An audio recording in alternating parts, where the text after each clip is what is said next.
एक समय शहर से कुछ ही दूरी पर एक मंदिर का निर्माण किया जा रहा था। मंदिर में लकड़ी का काम बहुत था, इसलिए लकड़ी चीरने वाले बहुत से मजदूर काम पर लगे हुए थे। यहाँ वहाँ लकड़ी के लट्टे पड़े हुए थे और लट्टे व शहतीर चीरने का काम चल रहा था। सारे मजदूरों को दोपहर का भोजन करने के लिए शहर जाना पड़ता था, इसलिए दोपहर के समय 1 घंटे तक वहाँ कोई नहीं होता था। एक दिन खाने का समय हुआ तो सारे मजदूर काम छोड़कर चल दिए। एक लट्टा आधा चिरा रह गया था। आधे चिरे लट्टे में मजदूर लकड़ी का कीला फंसाकर चले गए। ऐसा करने से दोबारा आरी घुसाने में आसानी रहती है। तभी वहाँ बंदरों का एक दल उछलता कूदता आया। उनमें एक शरारती बंदर भी था, जो बिना मतलब चीजों से छेड़छाड़ करता रहता था। पंगे लेना उसकी आदत थी। बंदरों के सरदार ने सबको वहां पड़ी चीजों से छेड़छाड़ न करने का आदेश दिया। सारे बंदर पेड़ों की ओर चल दिए, पर वह शैतान बंदर सबकी नजर बचाकर पीछे रह गया और लगा अड़ंगेबाजी करने। उसकी नजर अच्चिरे लट्टे पर पड़ी। बस वह उसी पर पिल पड़ा और बीच में अड़ाए गए कीले को देखने लगा। फिर उसने पास पड़ी आरी को देखा। उसे उठाकर लकड़ी पर रगड़ने लगा।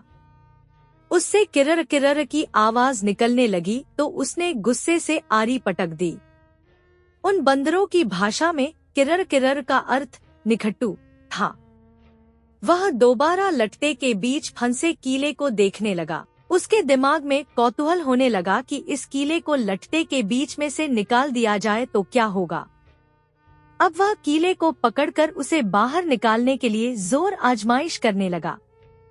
लट्टे के बीच फंसाया गया कीला तो 2 पार्टों के बीच बहुत मजबूती से जकड़ा गया होता है, क्योंकि लट्टे के 2 पार्ट बहुत मजबूत स्प्रिंग वाले क्लिप की तरह उसे दबाए रहते हैं। बंदर खूब जोर लगाकर उसे हिलाने की कोशिश करने लगा। कीला जोर लगाने पर हिलने व खिसकने लगा तो बंदर अपनी शक्ति पर खुश हो गया। वह और जोर से खों-खों करता कीला सरकाने लगा।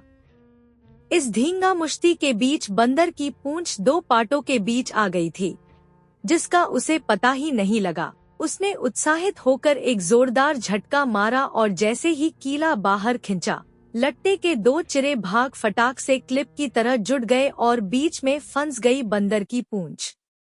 बंदर चिल्ला उठा। तभी मजदूर वहां लौटे। उन्हें देखते ही बंदर ने भागने के लिए जोर लगाया तो उसकी पूंछ टूट गई। वह चीखता हुआ टूटी पूंछ लेकर भागा। इस तरह के वीडियो देखने के लिए चैनल को सब्सक्राइब कर ले। धन्यवाद।